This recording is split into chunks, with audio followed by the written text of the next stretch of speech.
Historia de la Iglesia del siglo XIX en la Edad Contemporánea. Primera parte.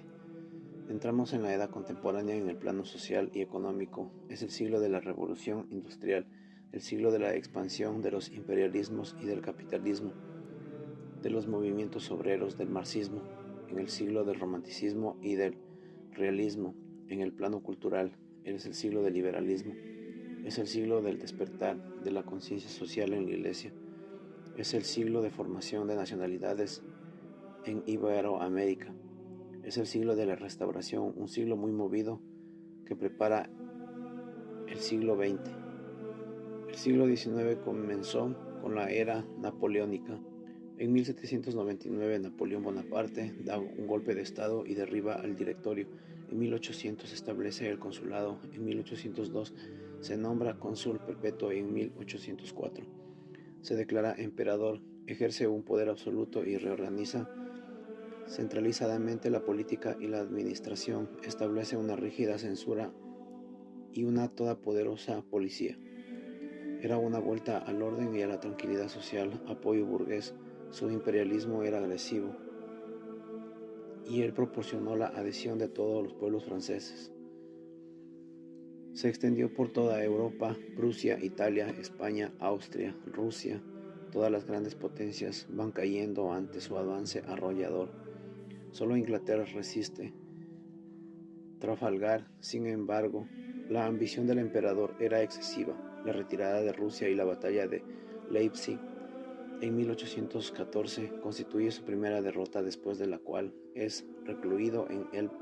La caída definitiva de su imperio será Waterloo en 1815, en la que sería derrotado por un ejército aliado al mando de Wellington.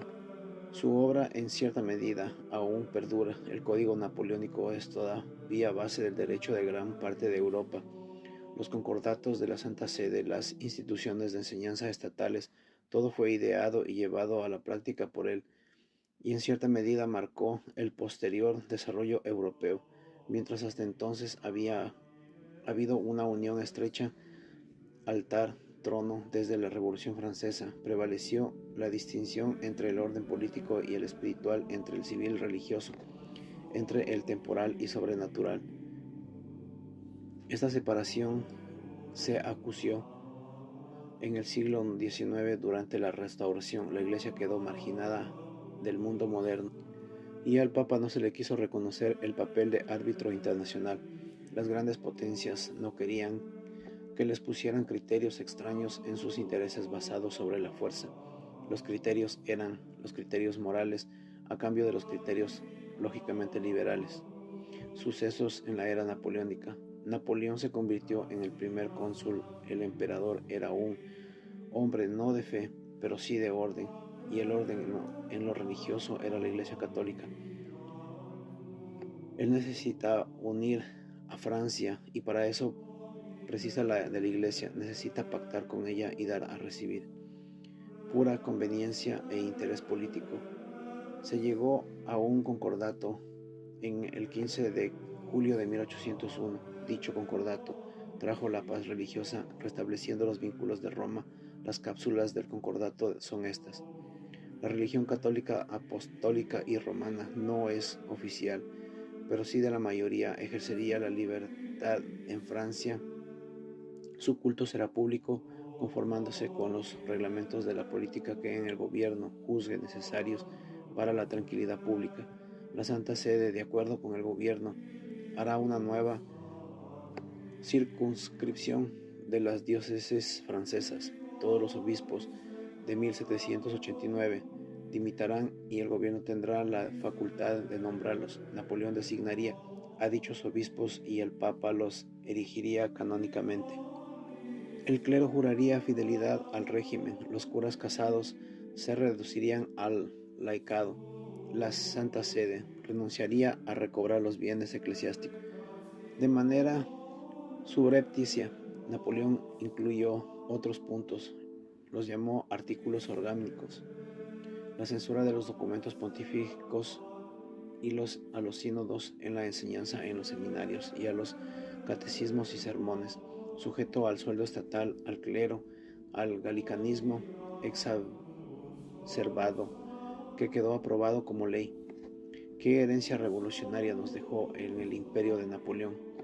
Los bienes de la Iglesia habían pasado a manos laicas, libertad de culto en la legislación, creación del Estado civil, y la Iglesia perdió el dominio de la enseñanza. La fe de la Iglesia salió purificada de la prueba, pues la Iglesia tenía que volver a su misión esencial: clero digno y fuertemente jerarquizado, obispos pastores únicos de sus diócesis, adhesión al Papa, que se designó como ultramontanismo. Restauración europea. ¿Cómo fue la restauración política? Tras la Revolución Francesa vino la restauración con este término. Se quiso indicar el retorno de los Borbones al trono de Francia, y más tarde se aplicó también al restablecimiento de los regímenes basados en las antiguas condiciones políticas. Fue Metternich, ministro austriaco, el artífice de este movimiento político. Después de la caída del Imperio Napoleónico, grandes potencias se reúnen en Viena para delimitar el mapa europeo y las zonas de influencia. Es el Comité de los Cinco: Prusia, Rusia, Inglaterra, Austria y Francia. Era no solo la caída de un imperio, sino de la reacción de una sociedad campesina, conservadora, aristocrática, católica contra las ideas disolventes que venían de Francia. A esta reunión se llama el Congreso de Viena de 1814 a 1815, dirigida por Francisco I de Austria, Alejandro I de Rusia, Federico Guillermo III de Prusia y Jorge III de Inglaterra en 1814, con el objetivo de lograr que las monarquías organizaran nuevamente en Europa su predominio tras la caída del Imperio francés. Reaccionaron contra el liberalismo y el republicanismo que cundía y decidieron finalmente restaurar el sistema monárquico, reconociendo la existencia de los estados pontificios, y dividieron a Italia en 5 partes: Reino de Nápoles y Sicilia, Reino de Cerdeña y Piamonte, Ducado de Parma, Ducado de Módena y Ducado de Toscana. ¿Cómo le fue restaurada y la reconstrucción religiosa en Francia? La experiencia napoleónica había dejado una lacerante sensación en la Iglesia, aunque hubo también casos de mártires que dieron a la Iglesia un respeto inmenso. Urgía reforzar la fe y la autoridad. Defensor acérrimo del principio de la autoridad en lo religioso y en lo político fue Joseph de Maistre. El trono del altar debían seguir apoyándose mutuamente los miembros del gobierno y los nobles que vuelven al destierro, van a misa y forman parte de las procesiones. El catolicismo vuelve a ser religión del Estado. Casi todos los obispos son elegidos entre la nobleza y aumentan los presupuestos para el culto. Se mantuvo la libertad de cultos y se suprimió el divorcio. La Iglesia propuso recristianar las masas populares cuyas prácticas religiosas habían quedado muy quebrantadas por los años de revolución. Se puso mucha atención en la selección del clero reorganizado, los seminarios mayores y multiplicando los menores que quedan libres de la tutela del Estado. Las ordenaciones anuales de sacerdotes, que no habían superado las 500 durante el imperio, alcanzaron en 1829 la cifra del récord de 2.357. Por tanto, pueden multiplicarse las parroquias, sobre todo en el mundo rural. En medio siglo se añadieron 5.000 parroquias nuevas a las 27.000 de 1825. De este tiempo es el cura de Jean-Marie Vianney. Pero desgraciadamente la unión altar-trono no podía continuar. Desde la Revolución Francesa prevaleció la distinción entre el orden político y el espiritual, entre el civil y el religioso, entre el temporal y lo sobrenatural. Todo esto llevó a una separación neta Iglesia-Estado, de tal modo que ambos procedieron por caminos paralelos que no se encontraron jamás. ¿Qué significó la Revolución Industrial? En este siglo se desarrolla así la llamada Revolución Industrial hasta 1870, es decir, el tránsito de la sociedad agraria a la urbana, en la que el poder económico pasa de la tierra al capital. El progreso fue enorme y el imperio social terrible. El obrero emigrado del campo se veía sometido indefenso a los abusos de la patronal y a las oscilaciones del mercado y vivían en condiciones de vida infrahumana. Diversas corrientes del pensamiento político, filosófico y económico intentarán plantear una transformación radical de la sociedad. El siglo XIX es el siglo de las revoluciones. Esta revolución industrial nace en Inglaterra, pero durante el siglo XIX se extenderá a diversos países en Europa, Francia, Alemania y Norteamérica. Esta revolución será el paso al mundo contemporáneo, al desarrollo económico y al bienestar de los pueblos para llevarla en sí el germen de la revolución.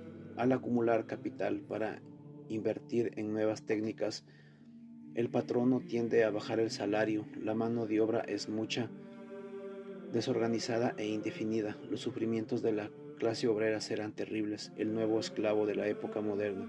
Según Marx, el trabajo de niños hasta los 7 años, los sueldos de hambre, el asienamismo, la falta de la legislación laboral serán la nota característica de los países industrializados. La revolución industrial tuvo en último tercio en el siglo XIX una segunda fase que irrumpe con el ferrocarril en 1850 y 1900. Este ferrocarril pasa a ser casi un símbolo de esta segunda fase, pues capaz de transportar grandes cantidades de materias primas, noticias y correos y bajo costo. Altera totalmente el concepto de distancia y velocidad, moviliza capitales y pone en marcha a la industria pesada. ¿Qué consecuencias trajo, pues, la revolución industrial? Se fortalece el comercio y crece relaciones de auténtica independencia económica, colonialismo económico. Se eleva el nivel de vida en esos países, grandes urbanizaciones, servicios mayores, salarios, avances de medicina y técnica. Numerosos inventos, la locomotora por Stephenson, turbina eléctrica de Verges en 1869, el dínamo eléctrica de Grammy en 1871, el primer automóvil de vapor de Volé en 1875, el motor de explosión de Otto en 1876 y el de Forest en 1888. Los primeros coches eléctricos, 1881, los primeros automóviles, 1891, el tren transiberiano en 1891, Fleming descubrió los cromosomas en 1875, Pasteur, las vacunas en 1879, la vacuna contra el carbunco en 1881 y la antirrábica en 1885. La vacuna contra el cólera se debe a Ferran en 1885. Yersin descubrió el bacilo de la peste en 1894. El uso del suero antidifteríco proviene de Rose en 1894. Bell inventó el teléfono en 1876. Edison el micrófono y el telégrafo en 1877. Junto con Swan hizo funcionar la lámpara incandescente en 1878. Röntgen inició el uso de los rayos X. Marconi empezó la telegrafía sin hilos en 1896. Los esposos Curie descubrieron el radio en 1898. Los Lumière exhibieron las primeras películas en 1895. Hertz descubrió las ondas electromagnéticas en 1896. El ser humano estaba cumpliendo el mandato divino que ordenaba someter la tierra, arrancar los secretos a la naturaleza y usarlos para proporcionar el bienestar de los habitantes del planeta. Pero también, desgraciadamente, vendrá la explotación colonial, política y económica por parte de esas potencias occidentales. A esto se llama imperialismo, aunque se disfrazó de interés cultural y civilizador. El móvil fundamental fue la explotación económica de las extensas zonas a muy bajo precio. Las potencias imperialistas en este siglo fueron Inglaterra, Francia, Alemania, Rusia, Japón y Estados Unidos.